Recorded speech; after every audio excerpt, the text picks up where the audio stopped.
у татарочек, наоборот, очень такой характер взрывной.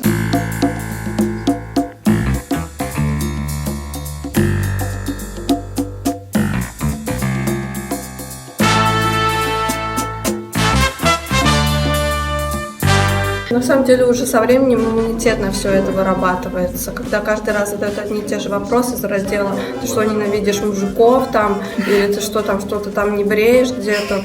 Уже в какой-то момент просто реакция к нулю, потому что я сразу понимаю, что люди как-то очень поверхностно понимают вообще, чем мы занимаемся и какие у нас действительно интересы.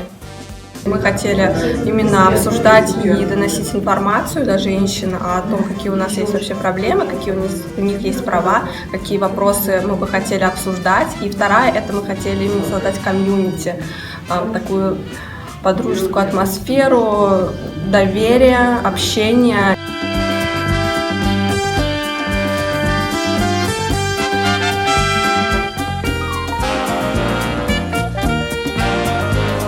Я вот, например, татарка из татарской семьи, и я, наоборот, очень много слышала то, что у татарочек, наоборот, очень такой характер взрывной, сильный, то есть они, наоборот, не любят подчиняться, то есть, и я не знаю, если честно, откуда эти стереотипы про то, что татарочки там хорошие жены, послушные, там, мне кажется, это пришло, когда уже пришел ислам, что жена должна быть послушной, угождать мужу, но сами татарки изначально, они не такие совсем.